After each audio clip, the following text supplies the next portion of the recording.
Assalamualaikum warahmatullahi wabarakatuh. Waalaikumsalam warahmatullahi wabarakatuh.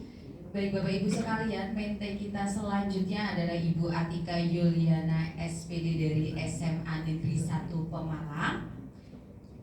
Sebelum kita mulai, mari kita membaca basmalah bersama. Bismillah. Selanjutnya adalah pemaparan seminar orientasi pengenalan nilai dan etika instansi pemerintah bagi P3K Provinsi Jawa Tengah angkatan 58 sampai dengan 62 tahun 2024 yang akan disampaikan oleh Ibu Atika. Kepada beliau kami silakan. Baik, terima kasih kepada moderator. Mohon izin saya untuk berdiri saja. Assalamualaikum warahmatullahi wabarakatuh. Waalaikumsalam. Salam sejahtera untuk kita semua. Yang terhormat Bapak Dr. Andesusila Widodo SAP MPD, yang saya hormati rekan-rekan P3K peserta seminar orientasi pengenalan nilai dan etika instansi pemerintah bagi P3K Provinsi Jawa Tengah angkatan 58 hingga 62 tahun 2024. Nah, pada kesempatan kali ini saya akan memaparkan tentang rencana hasil kerja saya, tetapi sebelumnya mohon izin Bapak Ibu untuk memperkenalkan diri saya lagi. Ini adalah foto saya, sama nggih, wajahnya nggih. Lebih cantik mana Bapak Ibu? Aslinya, terima kasih. Baik, nama saya Atika Yuliana SPD. Untuk NIP 19930716 2023212023.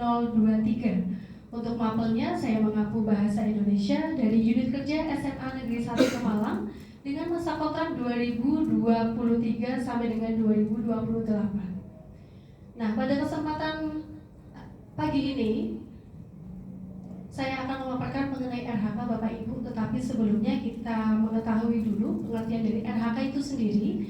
Bahwasanya RHK ini merupakan sebuah dokumen atau perencanaan yang berisikan tujuan, target yang diharapkan dicapai oleh seseorang atau unit kerja dalam periode waktu tertentu. Untuk periode di sini adalah 1 tahun Bapak Ibu.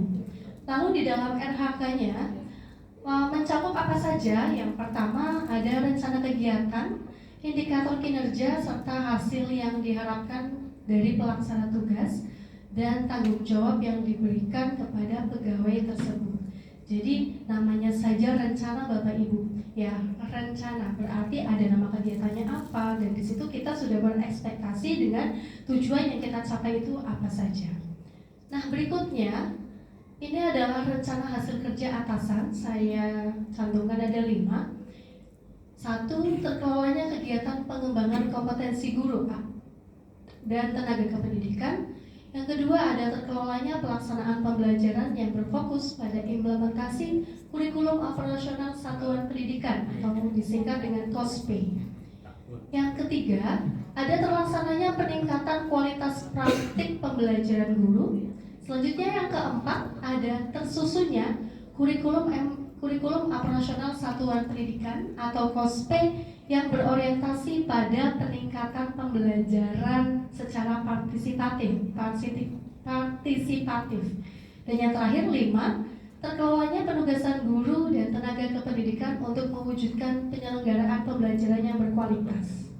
Nah, dari kelima rencana hasil kerja atasan ini Bapak Ibu, saya memilih 1 yang diintervensi, yakni terkelolanya pelaksanaan pembelajaran yang berfokus pada implementasi kurikulum operasional satuan pendidikan atau KOSP. Nah, berikut adalah 5 rencana hasil kerjanya. Nah, di sini saya mencantumkan ada kegiatan tahapan sampai dengan output kegiatan. Nah, untuk yang pertama ada terlaksananya pembelajaran melalui perencanaan dan perangkat penilaian atau asesmen yang mengacu pada kurikulum operasional satuan pendidikan atau KOSP. Nah, di sini ada kegiatan tahapannya Bapak Ibu. Yang pertama penyusunan ATP dan modul ajar melalui MGMP Bahasa Indonesia. Nah, di sini MGMP-nya baik di sekolah maupun kabupaten. Berikutnya ada pelaksanaan kegiatan belajar. Ketiga ada pelaksanaan asesmen. Nah, untuk output kegiatannya berupa apa saja? Di sini ada ATP, modul ajar, asesmen penilaian, remedial, dan yang kelima ada pengayaan. Lalu bagaimana untuk penerapan nilai-nilai berakhlaknya? Di sini ada akuntabel dan harmonis. Yang kedua, ada meningkatnya praktik manajemen kelas yang berfokus pada penerapan disiplin positif. Nah, untuk kegiatan tahapannya ada praobservasi seperti menyiapkan administrasi, kemudian diskusi dengan supervisor. Yang kedua ada observasi, pelaksanaan observasi di kelas sesuai dengan jadwal yang sudah ditentukan oleh sekolah. Yang ketiga ada pasca observasi, di sini menyusun laporan Bapak Ibu. Nah, untuk output kegiatannya ada form A, B, C, dan D. Untuk penerapan nilai berakhlaknya ada loyalitas, kolaboratif, dan pelayanan. Yang ketiga, ada meningkatnya kompetensi melalui peran sebagai peserta melalui pelatihan mandiri sesuai model kompetensi guru, kepala sekolah, dan atau pengawas sekolah. Untuk kegiatan dan tahapannya, di sini menyusun jadwal rencana pelatihan mandiri. Jadi kita sebagai guru memang harus dan terus untuk meningkatkan pengetahuan kita Bapak Ibu ya, kompetensi. Kita bisa mengikuti sebuah seminar, diklat teknis dan lain sebagainya. Dan yang kedua, melaksanakan pelatihan mandiri sesuai rencana yang telah dirancang. Nah, di sini untuk bentuk output kegiatannya adalah berupa sertifikat. Penerapan nilai berakhlaknya adalah akuntabel. Yang keempat, ada meningkatnya kerja satuan pendidikan melalui pelaksanaan tugas tambahan sebagai wali kelas. Jadi sama seperti peserta seminar sebelumnya, bahwasanya kita semua pasti mendapatkan tugas tambahan ya. Salah satunya menjadi wali kelas Bapak Ibu.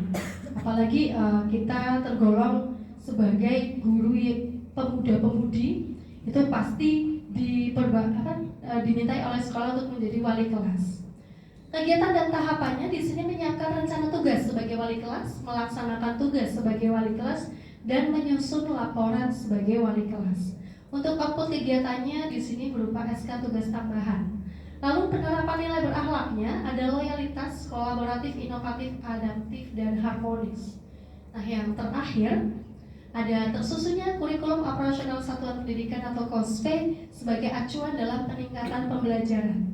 Nah, untuk kegiatan dan tahapannya di sini ada menyusun perangkat pembelajaran, menyusun draft asesmen atau penilaian, melaksanakan kegiatan pembelajaran sesuai dengan kurikulum operasional satuan pendidikan atau KOSP. Nah, untuk output kegiatannya ada dokumen KOSP. Lalu penerapan nilai-nilai berakhlaknya ada loyalitas, kolaboratif, adaptif, dan harmonis. Ya, itu saja pemaparan dari saya Bapak Ibu. Mohon maaf atas kekurangan yang telah saya sampaikan, karena kelebihan hanyalah pada perasaan sayang saya kepada Bapak Ibu semuanya. Wassalamualaikum warahmatullahi wabarakatuh. Waalaikumsalam warahmatullahi wabarakatuh. Cakep sekali nih Bapak Ibu. Selanjutnya apabila ada pertanyaan, monggo bisa disampaikan dan diajukan. Silakan Ibu Faiza.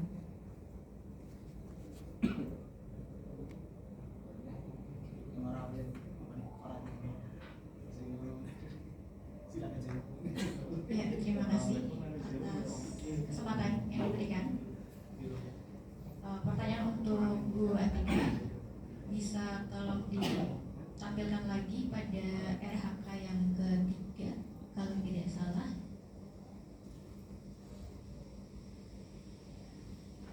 Ya, oke.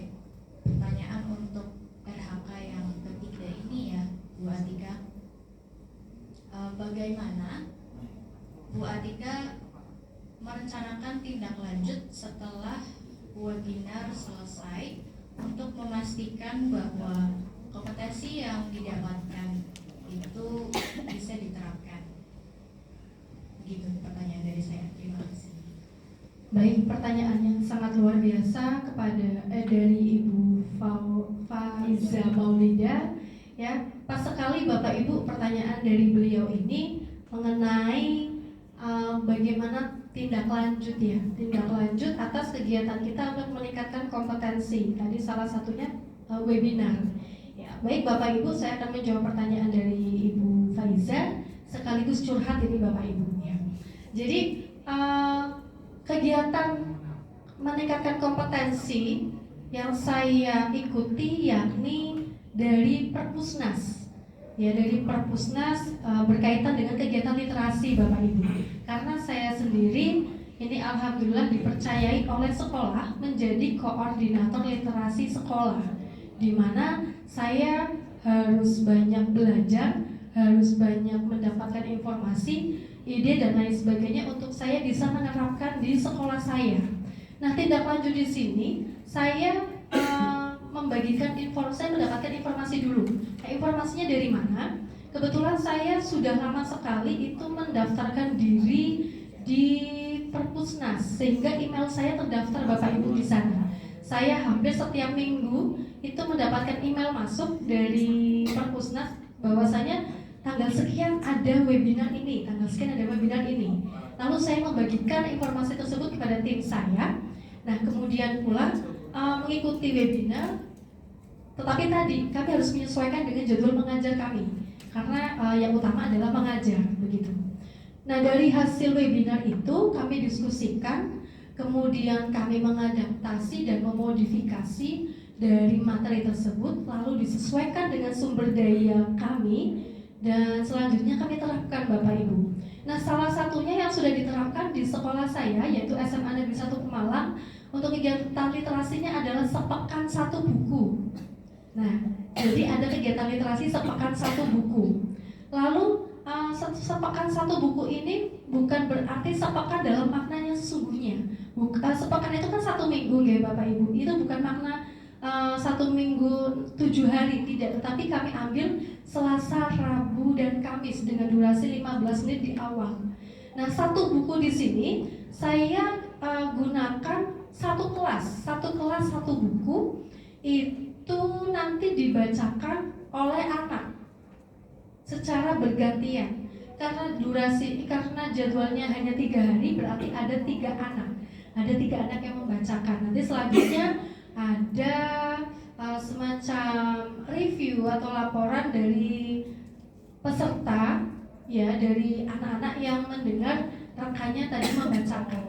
Nah, jadi itu salah satu dari tindak lanjut kami dalam kegiatan literasi Bapak Ibu. Jadi di sini untuk meningkatkan kompetensinya dan sekaligus dengan tugas tambahan saya pula, maka saya tadi menggunakannya adalah dari Perpusnas. Ya, begitu Ibu Faiza. Terima kasih. Bagaimana Ibu Faiza? Apakah sudah cukup atas jawaban dari Ibu Atika? Baik, selanjutnya adalah tanggapan dari Bapak Mentor, Bapak Susila. Kami silakan. Waktunya kurang lebih 2 menit.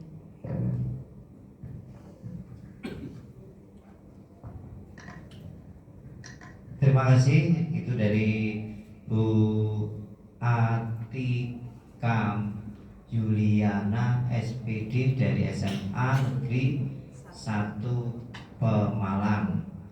Jadi sudah ditanyakan terkait dengan dari Bu Faiza Maulinda dari pemaparan RHK, diantaranya ada RPP, kemudian kompetensi dan juga tugas tambahan. Nah, informasi-informasi Bu Atika ini adalah menjadi gambaran perilaku berbagi praktik baik terhadap peningkatan kompetensi dari Bapak dan Ibu guru. Tadi setiap alhamdulillah Bu Atika telah menjadi koordinator literasi sekolah. Itu peningkatannya. Kemudian beliau juga menjadi anggota dari Perpustakaan Nasional.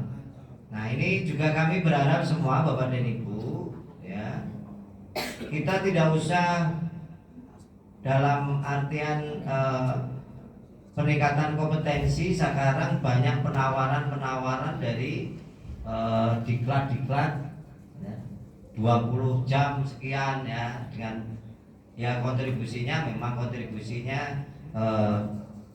dalam artian sumbangan donasi secara sukarela.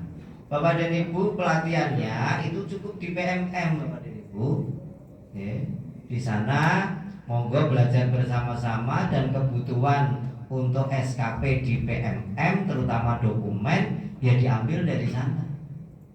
Kita tidak usah tergiur dengan banyak hal-hal yang ada. Cukup di PMM semuanya yang ada ini bisa